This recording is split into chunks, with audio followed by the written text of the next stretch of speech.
강의 46번째 시간입니다. 요즘 이 신학계에서 가장 화두가 되고 있는 단어 중에 하나가 이 가나안 성도라는 단어입니다. 가나안 성도라는 말 혹시 들어보셨습니까? 이 100만 명에 육박한다고 하는데 한국에서 가나안 성도라는 게 뭐냐면 자신이 기독교인이라고 고백은 하지만 당신의 종교가 뭡니까? 라고 하면 나는 크리스천입니다. 예수님을 믿습니다. 라고 고백은 하지만 교회에 가지 않는 성도들을 이제 가나안 성도라고 합니다. 거의 뭐 한국에 100만에 육박한다고 하니까 굉장히 많은 숫자죠.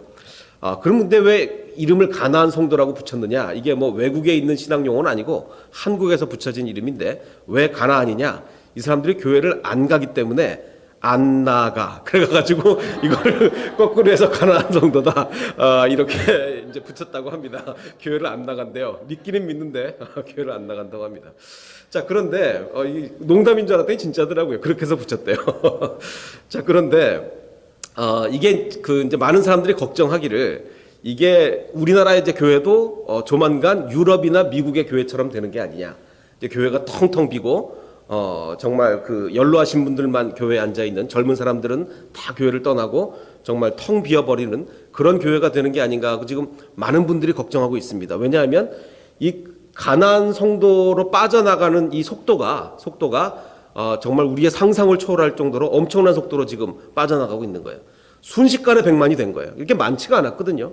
정말 순식간에 100만이 되고 요즘처럼 이렇게 기독교의 이미지가 실추되고 있는 시대라면 언제 200만, 300만이 될지 모르는 그런 시대에 우리가 지금 와 있습니다. 자, 그러면 사람들 이제 설문조사를 좀 해봤답니다. 교회를 떠나는 이유가 뭐냐?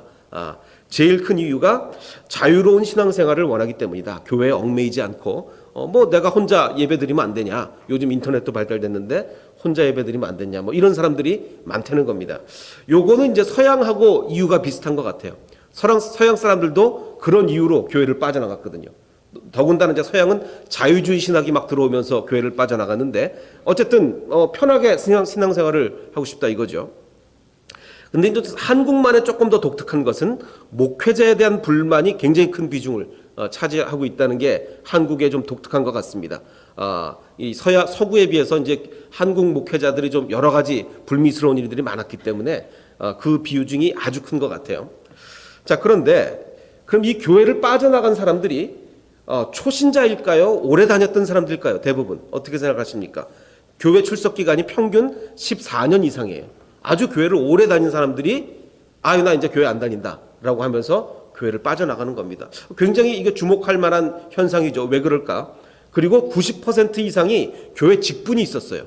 근데 사실 근데 한국은 교회만 다니면 다 집사님이기 때문에 이게 크게 신뢰할 만한 정보는 아니지만 어쨌든 직분자였고 4년 이상을 다녔던 그런 사람들이 교회를 대거 빠져나가고 있다는 현상은 우리가 좀 대단히 주목해서 볼 현상이라고 생각이 됩니다. 자, 근데 저는 여기 이제 본인들이 왜 교회를 떠났냐 이런 저런 이유를 댔지만 교회를 떠난 본인들도 잘 모르는 이유가 있다고 저는 생각합니다. 그 이유가 있다고 생각을 하는데 오늘 말씀의 끝부분에서 제가 말씀을 드리겠습니다. 자, 오늘의 마태복음 21장 하반절은 예수님의 비유가 2개 나옵니다. 그 중에 하나는 예수님이 이 2개의 비유를 연결시켜서 말씀을 하시는데 첫 번째 것은 2 아들에 관한 이야기입니다. 어떤 이야기냐면 어떤 사람에게 2 아들이 있었는데 맏아들에게 가서 그 사람이 이렇게 얘기합니다. 얘야, 오늘 포도원에 가서 일을 해라 라고 이제 맏아들한테 얘기를 합니다. 근데 이제 아들이 2이라 그랬죠.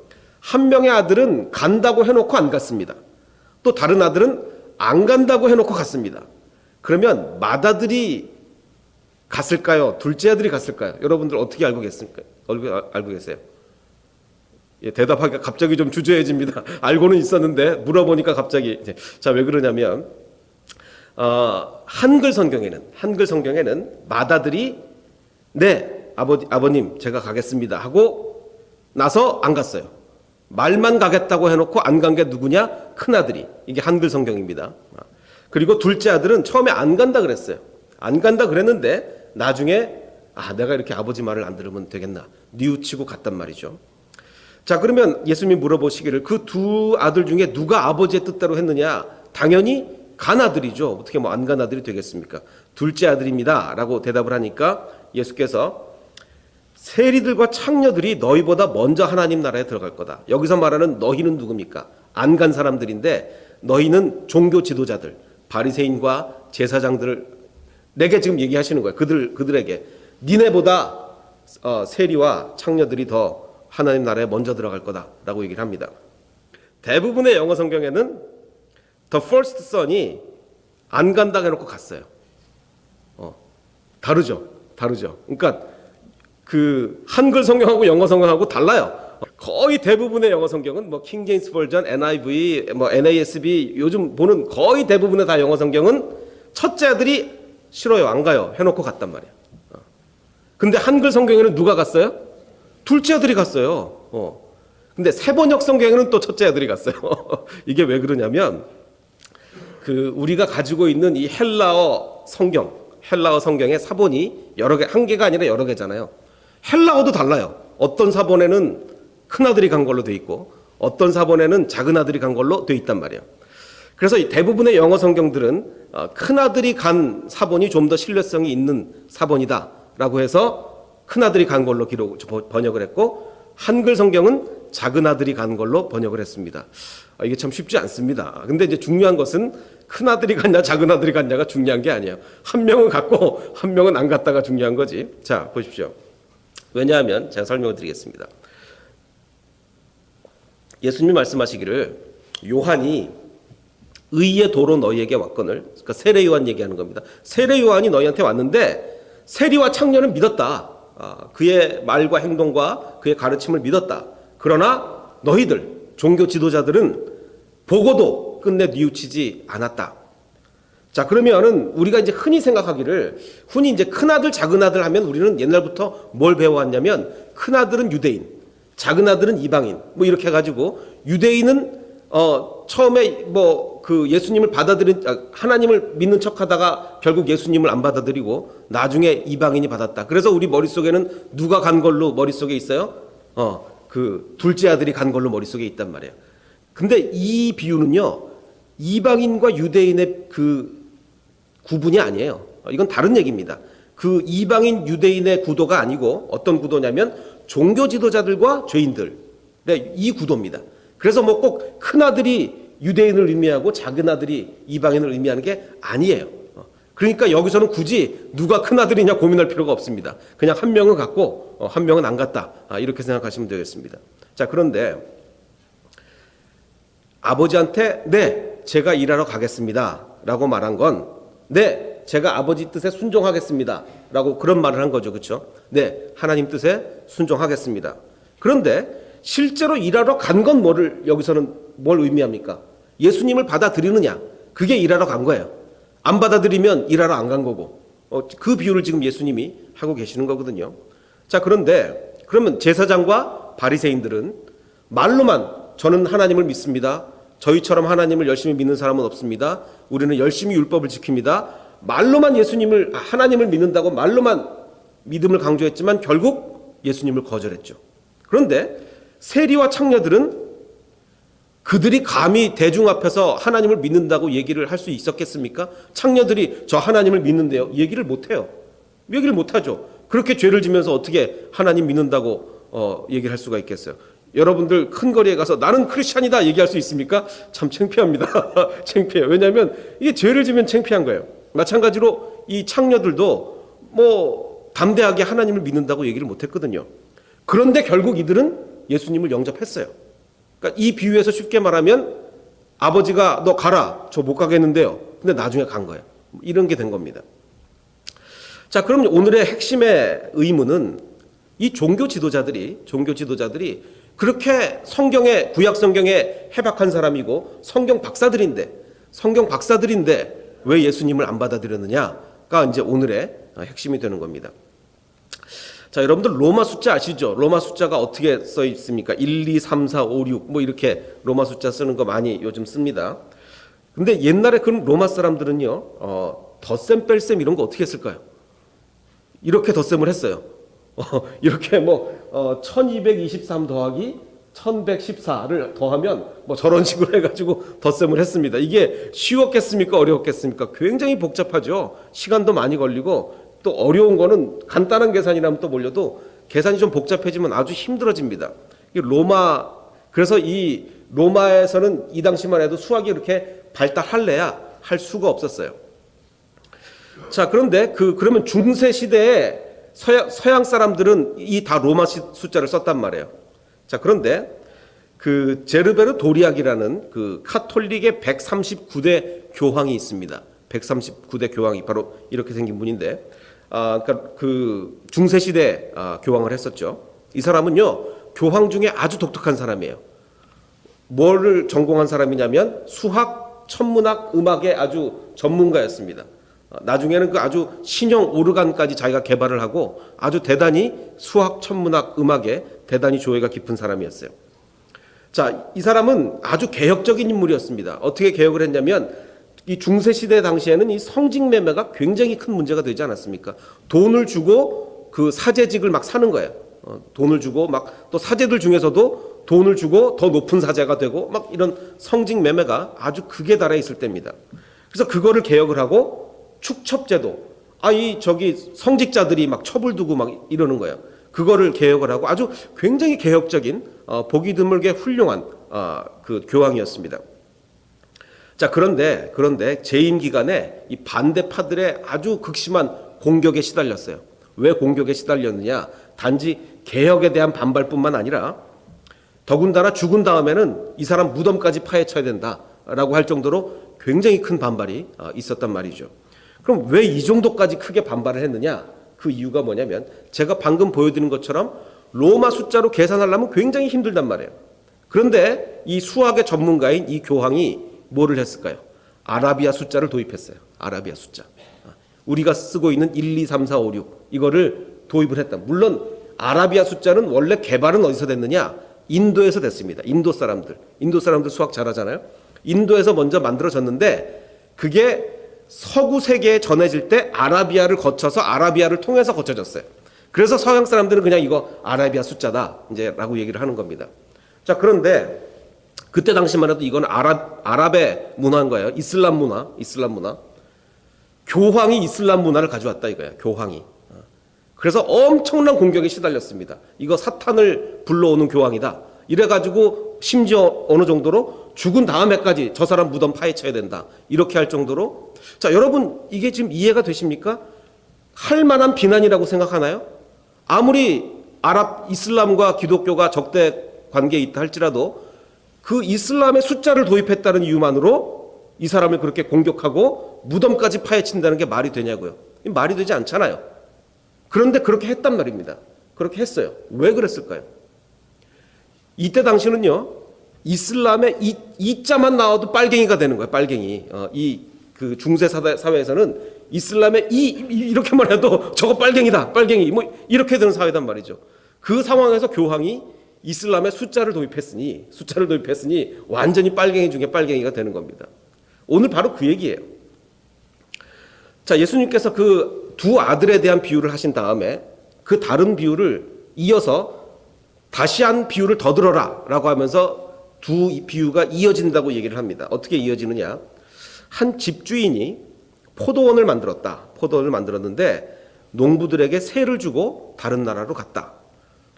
자, 근데 이제 열매가 거둘 때가 가까워서 그 열매를 받으려고 자기 종들을 농부에게 그 세를 받으려고 보냈더니 농부들이 그 종들을 잡아서 때리기도 하고 죽이기도 하고 돌로 쳤습니다. 자, 그러면 이 농부들은 그 세를 받으러 온 사람이 그냥 동네 돌아다니는 사람이 아니라 주인이 보낸 사람이라는 것을 알았을까요? 몰랐을까요? 당연히 알죠. 알았기 때문에 그런 거예요. 주인이 보냈어? 세를 받으라고 막 때리고 죽이고 이렇게 한 겁니다. 자, 그런데 그럼 지금 예수님이 이 비유를 쭉 이어가시는데 이 비유에 등장하는 각 인물은 누구를 상징하고 있을까요? 집주인이 나오고 농부가 나오고 주인이 보낸 종들이 나옵니다. 그러면 집주인은 누구를 상징하고 있습니까? 당연히 하나님이죠. 하나님을 상징하고 농부는 누구를 상징해요? 종교 지도자들. 지금 이스라엘에 하나님이 이스라엘의 종교 지도자들에게 각각 다 그 백성들을 돌볼 책임을 맡기셨단 말이에요. 그러면 이 주인이 보낸 종들, 포도원 세를 거두라고 보낸 종들은 누구를 상징합니까? 선지자. 옛날부터 전해온 선지자예요. 그래서 옛날 이스라엘 백성들도요, 선지자가 오면 무조건 선지자 말에 순종했습니까? 막 돌 던지고 죽이고 했습니까? 돌 던지고 죽이고 했단 말이에요. 자, 그런데 그 주인이 처음에 보낸 종들이 막 죽고 막 이렇게 하니까 다른 종들을 처음보다 더 많이 보냈어요. 그랬더니 이번에도 온 종들에게 똑같이 했단 말이에요. 자, 그러자 그 포도원의 주인은 이번엔 자기 아들을 보냅니다. 아들. 농부들이 그 아들을 보고서 이렇게 얘기합니다. 상속자가 왔다. 상속자가 왔으니까 그를 죽이고 그의 유산을 차지하자라고 하면서 잡아서 포도원 밖에서 내쫓아 죽였습니다. 자, 그러면 당연히 이 집주인의 아들은 누구를 상징하겠습니까? 예수 그리스도죠. 지금 예수 그리스도 본인을 상징하고 있는 거예요.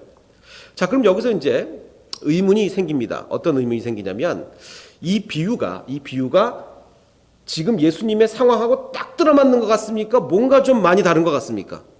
딱 들어맞아요?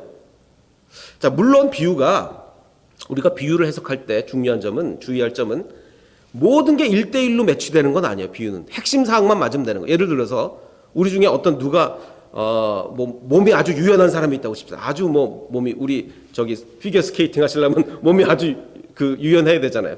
그러면 우리 저 자매는 몸이 문어처럼 아주 유연하다라고 이제 제가 비유를 했지 않습니까? 그러면 옆에서 누가 문어가 되려면 발이 8개 해야 되는데요. 이러면 그게 아니잖아요. 그냥 문어의 핵심 사항이 뭡니까? 몸이 유연하다.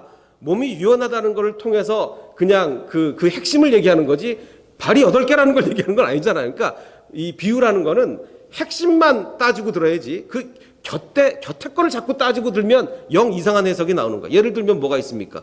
우리 그 선한 사마리아 비유에서 선한 사마리아인이 이 사람을 고쳐주면서 여관 주인한테 동전을 2개를 줬는데 자꾸 이상하게 해석하는 사람은 하나는 신약이고 하나는 구약 성경이다. 이렇게 그 옛날부터 아주 오래된 해석이에요. 그게 이렇게 자꾸 해석하면 안 되고 그냥 선한 사마리아인의 그 마음, 그게 핵심인 거죠.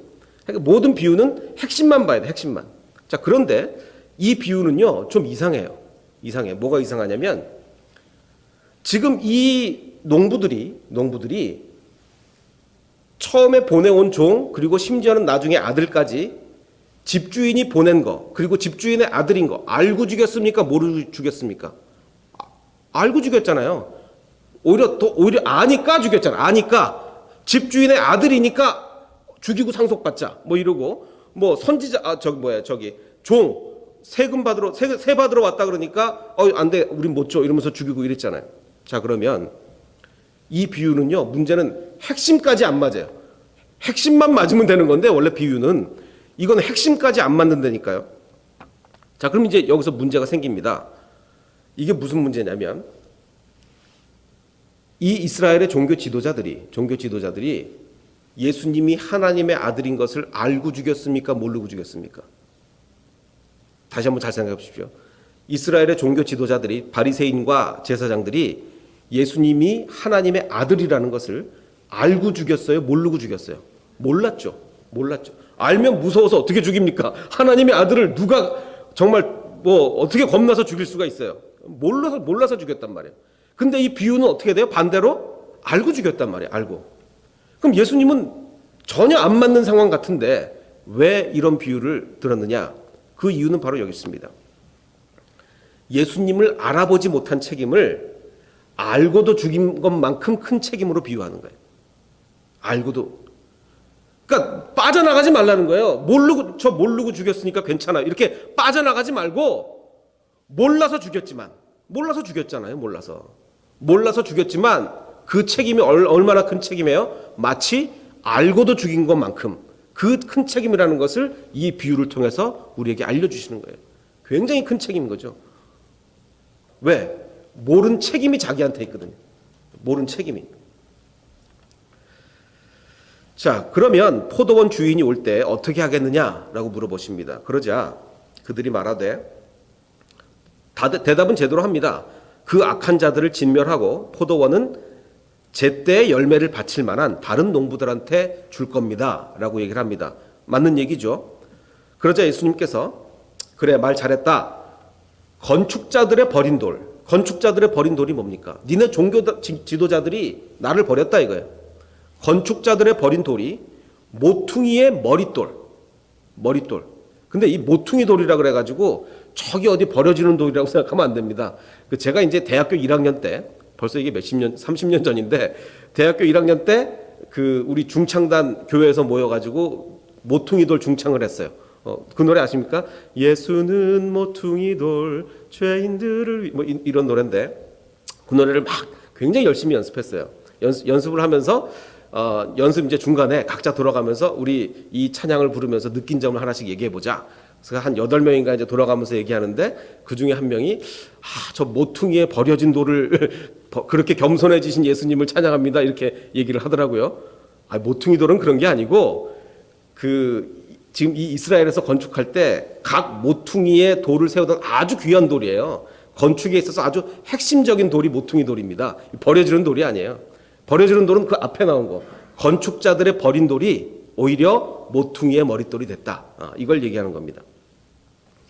자, 그런데 예수님은 여기서 언어 유희를 사용하고 계십니다. 왜냐하면 히브리어로 돌은 에벤이에요. 에벤. 아들은 벤이에요. 그러니까 돌이 바로 아들이다 이거죠. 그 하나님의 아들, 돌과 아들을 그 언어 유희를 써서 히브리 사람들이 아주 자주 사용하는 겁니다. 자, 하나님의 나라를 너희는 빼앗기고 종교 지도자들 너희는 빼앗기고 그 나라의 열매를 맺는 백성이 받으리라라고 이제 얘기를 하십니다. 자, 그러자 대제사장들과 그 바리새인들이 이 예수님의 말씀을 듣고 나서 이 비유가 자기들을 가르쳐서 자기들의 잘못을 꼬집는 거라고 이들이 말씀하신 줄 알았을까요? 몰랐을까요? 이들이 알았습니다. 알았어요. 알고. 자, 근데 이 사람들 보면요, 참 자기 비난하는 걸 잘 알아들어요. 자기 비난하는 건 아주 잘 알아듣는데 뭘 모르냐? 하나님의 아들인 건 모르는 거예요. 하나님의 중요한 건 모르고 자기 뭐 잘못했다고 얘기하는 거는 아주 귀신같이 알아듣습니다. 그래서 예수님을 잡고자 하나 무리를 무서워하니, 그러니까 무리들이 지금 예수님을 아주 큰 선지자로 여기 하나님의 아들인 줄은 아직 무리도 몰라요. 무리도 모르지만 어쨌든 대단히 큰 선지자라고 생각을 하니까 무리를 두려워하여 예수님을 잡지 못했습니다. 자, 그러면 자, 혹시 여러분 그 재세례파라고 얘기 들어보신 적 있습니까? 그 애나베프티스트라고 하는데 다른 말로 하면 rebaptizers라고 합니다. 다시 세례를 받아야 된다. 다시 침례를, 이 사람들은 세례라기보다는 물속에 들어갔어요. 침례. 재세례파라고도 하고 재침례파라고도 하는데 왜 그 세례와 침례를 다시 받아야 된다고 하느냐? 이 사람들은 그 believers baptism, 그러니까 믿고서 세례를 받아야지. 옛날 이 중세 당시에는 전부 다 유아 때, 왜냐면 온 나라가 다 크리스찬이니까, 모든 나라가 다 크리스찬이니까 모든 어린애들은 출생신고와 거의 비슷하게 유아 세례를 받았단 말이에요. 그 출생신고나 마찬가지예요. 왜냐면 모든 사람이 다 교회 다니고 모든 사람이 다 크리스찬이었기 때문에 중세시대에 유아 세례가 곧 뭐 출생신고나 마찬가지 역할을 하고 있었단 말이에요. 근데 이 애나베프티스트는 뭘 주장했냐면 그게 무슨 소용이 있냐? 자기가 예수님을 믿겠다고 해서 자기 신앙 고백으로 세례를 받아야지. 아기 때 자기가 뭘 안다고 신앙 고백 그 세례를 주냐? 이건 안 된다라고 이제 주장을 했던 사람들입니다. 근데 사실 유아 세례를 주장하는 장로교나 이런 옛날에 카톨릭이나 이런 쪽과 이 애나베프티스트, 그러니까 지금의 침례교와는 달라요. 애나베프티스트들이 주장하는 게 양쪽 다 일리는 있어요. 왜 양쪽 다 일리는 있느냐? 우리 장로교에서 주장하는 거는, 그리고 뭐 천주교에서도 주장하는 거는 할례가 구약 성경의 할례가 신약 성경의 세례가 된 거거든요. 할례가 세례로. 그러면 할례는 어린 애까지 받았잖아요. 난지 8일 만에 할례라고 했으니까 신앙에 관계없이 어린 애까지 할례를 받았으니까 세례 역시 유아 세례를 주는 게 합당하다. 이게 이제 우리 장로교 쪽 입장입니다. 그런데 이 애나베프티스트 주장은 그건 아니다. 그거는 혈통에 이어지는 그 이스라엘 백성이 되는 구약 시대에나 그랬던 거지 신약 시대에는 믿음으로 교회의 이론이 되는 게 아니냐. 그러므로 아무리 할례가 세례로 바뀌었다고 해도 어린애한테 신앙 고백 없이 줄 수는 없는 거다라고 주장을 하는 겁니다. 양쪽 다 일리가 있어요. 양쪽 다 성경적 근거를 가지고 있습니다. 자, 그런데 더군다나 이 사람들은 교회와 국가는 분리돼야 된다. 교회와 국가는 당연히 분리돼야지. 옛날에 종교개혁가들이 다 국가와 연결돼서 종교개혁을 일으켰거든요. 근데 이제 이 애나바프티스트들은 안 된다. 종교와 국가는 분리. 요즘으로 하면 당연한 생각이에요. 어떻게 이 사람들이 너무 앞서갔던 거죠. 요즘으로 하면 당연한 생각인데. 자, 그러면 물론 이 애나바프티스트들은 일부 사람들은 아주 폭력적인 사람들이 있었어요. 일부는. 근데 거의 대다수는 대단히 오히려 어떻게 보면 매우 극단적으로 비폭력적인, 다른 사람들이 심지어 자기를 공격해도 반항하지 않을 정도로 극단적인 비폭력을 했습니다. 이 사람들의 후예가 누군지 아세요? 지금 이 애나바프티스트들의 후예? 우리가 잘 아는 아미시예요. 아미시. 저기 필라델피아 가면 저도 가서 봤습니다. 그 필라델피아 살 때 가서 봤는데 그 말 타고 다니고 전기도 안 쓰고 휘발유도 안 쓰고 모든 현대 그런 문명을 거부하고 그 농사 짓고 이렇게 평온하게 참 살아요. 너무 부럽더라고요, 저는. 저도 좀 이루고 살고 싶은데, 아예 전기도 안 씁니다. 그 아미시들인데, 얼마 전에 요즘 미국에서 아주 많이 벌어지는 게 총기 난사 사건이 많이 벌어지잖아요. 어떤 나쁜 사람이 이 아미시 학교 들어가서 총기를 난사한 거예요. 굉장히 많은 학생들이 죽었습니다. 학생들이. 그런데 이 애나바프티스트 아미시 사람들은 그 총 쏜 사람들 다 용서했어요. 저항도 안 해요, 이 사람들은. 그 정도로 비폭력적이고 평화적이에요. 자, 그런데 이런 사람들, 이렇게 비폭력적이고 평화적인 사람들을, 그리고 이 사람들의 주장이 잘못된 거냐? 아니, 성경적으로 다 일리가 있다니까요. 자, 그런데 종교개혁 당시에 종교개혁자들이 이 사람들을 핍박합니다. 니네들 신앙이 잘못됐다. 어떤 정도로 핍박을 했냐? 죽였어요. 무려 2,000명 이상을 죽였습니다. 자, 요즘으로 볼 때는 아무 문제 없는 신앙들이 오히려 참 좋아요. 자기가 신앙 고백하고 세례를 받아야 된다. 국가와 종교는 분리돼야 된다. 이런 참 좋은 이야기를 했음에도 불구하고 단지 어떤 이유로 자기들과 생각이 다르다는 이유로 2,000명 이상을 죽였단 말이에요. 누가 죽였어요? 저기 다른 종교 이슬람교 사람들이 아니 종교개혁가들이 이 사람들을 죽였단 말이에요. 참 대단히 비극적인 일입니다. 어떤 이유로? 자기와 생각이 다르다는 이유만으로. 자, 그러면 종교 지도자들은 지금 이스라엘의 바리새인과 제사장들은 그리스도를 왜 죽였습니까? 왜 죽였어요? 자기들의 고정관념과 달라서 죽인 거예요. 자기는 메시아가 그런 모습으로 올 줄은 꿈에도 생각 못했어요. 메시아가 와서 이스라엘을 정치적으로 해방시키고 로마로부터 독립하고 이럴 줄 알았지, 이상하게 와서 계속 사랑하라 그러고 하나님의 아들이라 그러고 이렇게 올 줄 어떻게 알았습니까, 자기들이? 구약 성경에 하나님의 아들이 존재한다라는 구절이 있나요? 없습니다. 구약 성경 어디에 하나님의 아들이 존재한다는 말이 있어요? 물론 뉘앙스는 있죠. 뉘앙스. 우리가 하나님의 아들이 계시다는 걸 알고 보면 이 뉘앙스가 그 하나님의 아들을 얘기하겠구나라는 것 정도는 알 수 있지만, 아예 모르는 사람이 구약성경을 읽어가지고 어디 하나님의 아들이 존재한다는 거를, 이 땅에 오신다는 건 둘째치고 존재한다는 걸 어떻게 구약을 읽고 알 수가 있습니까? 알 방법이 없어요. 뉘앙스만 있기 때문에, 뉘앙스만. 그러니까 어떻게 보면 이 사람들은 뒤집어지는 거예요. 하나님의 아들이라고? 그리고 자기가 메시아라고? 무슨 메시아가 저래? 저거 당장 죽여야 되겠다. 이렇게 나오는 겁니다. 자, 자기들의 사고의 틀에 사로잡혀서 그리스도를 몰랐는데, 그렇게 모르는 것은 마치 알고도 예수님을 죽이는 것과 크게 다르지 않다고 예수님은 거기서 선언하고 계시는 거예요. 왜? 자기의 사고의 틀을 깨는 건 그만큼 중요하기 때문에 그렇습니다. 우리가요, 교회를 오래 다닐수록 자기의 사고의 틀이 생겨요. 딱 사고의 틀이 잡혀서 자기 생각 이외에는 절대로 안 받아들입니다. 예수님은 그거를 지금 깨고 계시는 거예요. 바로 그런 생각이 예수님을 죽이는 거예요. 그런 생각이. 왜 테러가 났습니까? 어제? 그저께인가요? 그 프랑스에서 수많은 사람이 죽었어요. 너무 가슴이 아프죠. 왜 테러가 났어요? 자기 믿음만 옳다고 생각하는 거야. 자기 믿음만. 물론 역사적으로 따지고 올라가면 뭐 십자군부터 그 이전부터 오랜 역사가 있지만 일단 그런 거 다 제껴두고 그냥 종교만의 문제라고 생각할 때, 종교만의 문제라고 생각할 때 자기 믿음만 옳은 거예요. 남의 믿음은 다 틀린 거예요. 그러니까 이슬람 사람들이 볼 때 자기들은 옳은 거고 기독교인은 다 죽어야 되는 거죠. 이런 걸 보고 우리는 확신범이라고 합니다. 확신범. 확신범이 뭡니까? 자기가 옳은 일을 했다고 생각하는 거예요. 옳은 일. 근데 그게 범죄인 거예요. 그게 범죄. 그게 확신범이죠. 예수를 하나님의 아들로 받아들이지 못해서 죽인 유대인들은, 종교 지도자들은 확신범이었어요. 자기들은 하나님의 일을 한다고 생각했어요. 그리고 예수님을 죽인 거예요. 근데 또 반면에 시간이 오래 지나고 나서 나치가 유대인들을 죽이잖아. 600만 명을. 왜 죽입니까? 저 유대인들은 예수님을 죽인 놈들이야. 라고 하면서 하나님의 이름으로 유대인들을 600만 명을 죽입니다. 이거 확신범이죠. 확신범.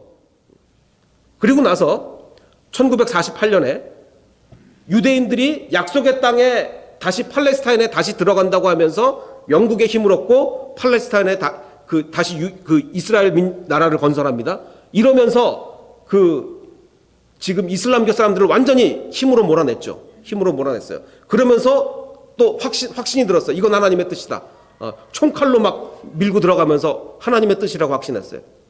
그러면서 또 총칼에 죽었잖아요. 이슬람교 사람들이. 그러니까 이번에는 그 사람들이 다시 테러로 되갚겠다. 테러로 되갚겠다 이러면서 다시 지금 뭐 프랑스에서 미국에서 막 테러가 터지는 게 아닙니까? 전부 다 확신범들이에요. 전부 다. 이 모두가 자기의 생각만을 고집하는 겁니다. 자기의 생각의 틀을 조금 더 깨려고 하지 않고 끝까지 자기 생각만 밀고 나가는 거예요. 자, 두 아들 이야기로 다시 돌아와 보겠습니다. 맨 처음에 제가 드렸던 그 두 아들 이야기로 다시 돌아와 보면 그때 당시는요. 2000년 전 예수님 당시에는 아버지가 너 포도밭에 가서 일해라 라고 했는데 저 가기 싫어요 라고 말할 수 있는 상황이 사실은 아니었어요. 문화적으로 말이 안 돼. 아무리 가기 싫어도 간다고 해놓고 뭐 미적미적거리고 있어야죠. 저 안 가요 라고 말한다는 건 문화적으로 말이 안 되는 거예요.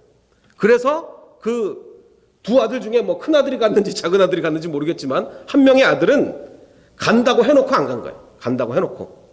근데 다른 아들은 생각이 굉장히 그 문화를 뛰어넘을 수 있었던 사람이에요. 문화를. 어느 정도로 감히 아버지한테 안 간다고 얘기할 수. 이게 우리가 들을 때는요. 요즘 애들은 간다고 하는 게 더 희한하죠.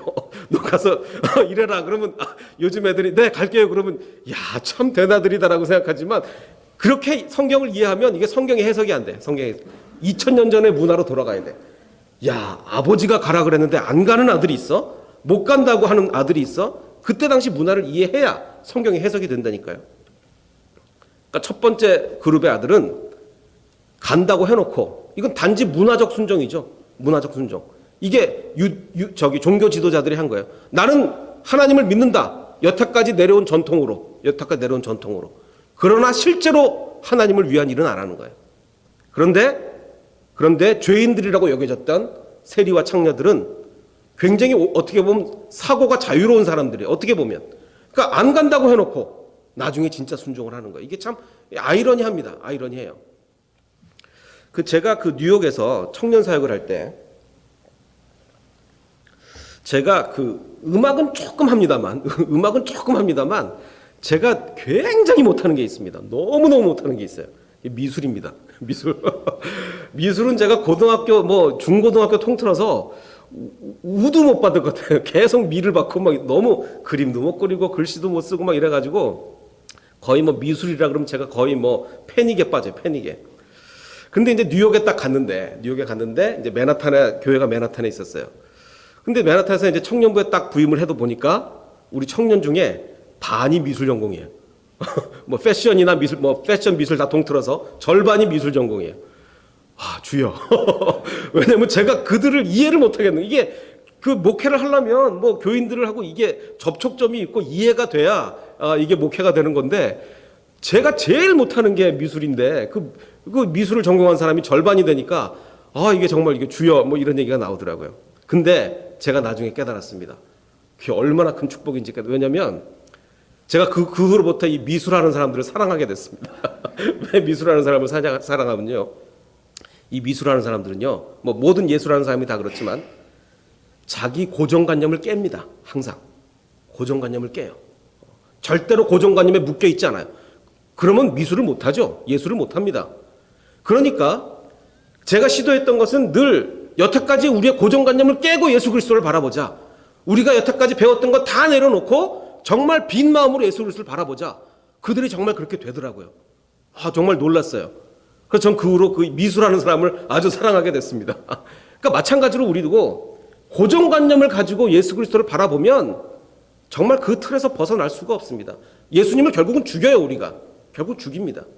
그러나 우리가 고정관념을 깨는 순간 진짜 예수 그리스도를 바라볼 수가 있는 거죠. 자, 가나안 성도 얘기로 다시 돌아와 보겠습니다. 교회 왜 안 갈까요? 전 여러 가지 본인들이 고백한 이유도 있지만 저는 본인들이 모르는 다른 이유가 있다고 생각합니다. 그 이유가 뭐냐면 예수님의 말씀은 제가 여러 번 말씀드렸지만 항상 끝에 가서 반전이에요. 맨날 깜짝 놀래요. 맨날 깜짝 놀래요. 그런데 요즘 교회에서 가르치고 선포되는 말씀이 반전이 없어요. 맨날 수백 년 전부터 해왔던 그대로란 말이에요. 그대로. 그러니까 심지어 어느 정도로 교회 딱 와서 주보 보고 말씀 어느 구절 설교 제목 그럼 벌써 설교 내용이 머릿속에 쫙 다 들어와요. 다 들어와. 무슨 얘기 하겠구나. 심지어는 무슨 예화하겠구나까지.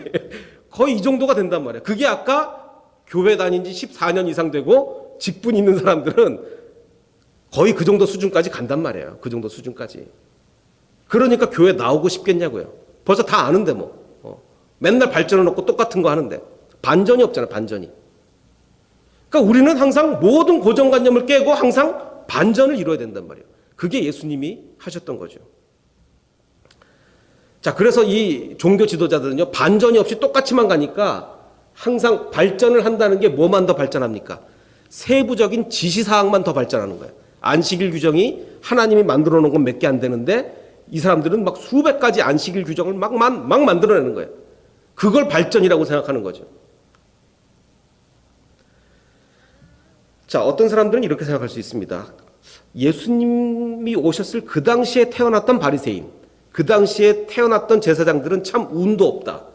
왜 하필이면 그때 태어나가지고 예수님을 죽여가지고 이렇게 그 평생 그 뭐 조상 대대로 이렇게 욕을 먹게 되나라고 생각할 수도 있겠죠.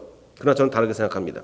왜냐하면 예수님이 라오디게아 교회에 말씀하신 게 있어요. 안 믿는 사람한테 말씀하신 게 아니라 교회에 말씀하신 겁니다. 뭐라고 말씀하셨냐면 볼지어다 내가 문 밖에 서서 두드리노니 누구든지 내 음성을 듣고 문을 열면 내가 그에게로 들어가 그와 더불어 먹고 그는 나와 더불어 먹으리라. 예수님이요, 물론 육신의 옷을 입고는 역사상 단 한 번 이 땅에 오셨습니다. 단 한 번. 그러니까 육신의 예수님을 딱 만난 사람은 몇 명밖에 되지 않죠. 그러나 예수님은 영적인 모습으로 날마다 우리에게 오십니다. 날마다 우리에게 문을 두드리십니다. 어떤 사람은 문을 여는 거예요. 어떤 사람, 예수님에 대한 고정관념이 없는 사람, 예수님은 딱 이런 모습이어야 해. 근데 고정관념이 있는 사람은 문을 안 열어줘요. 왜? 내가 볼 땐 예수님이 아니거든. 내가 볼 땐 예수님이 아니에요. 아니, 예수님은 그림에 보니까 엄청 미남이던데 뭐 이상하게 생긴 사람이 와서 문 열어달라고 그러면 문을 못 열어주는 거예요. 문을 못 열어줘. 아니, 내가 생각하던 예수님이 아닌데. 그러니까 문을 안 열어주죠. 그러니까 우리는 고정관념을 깨야 돼요. 고정관념. 예수님은 절대로 우리가 생각했던 그런 모습으로 오지 않습니다. 자, 오늘의 말씀을 여러분 어떻게 적용하시겠습니까? 우리는요, 우리 가운데 정치적으로 입장이 다릅니다. 어떤 사람은 진보, 어떤 사람은 보수, 어떤 사람은 무슨 당, 어떤 사람은 무슨 당. 우리 교회는 그런 일이 없지만 뭐 한국의 어떤 교회 가보면 그런 것 때문에 골치 아파지는 교회도 있어요. 또 어떤 사람 올 때는 저 사람 성격은 내 성격하고 안 맞는다. 저 사람 취향은 내 취향하고 안 맞는다.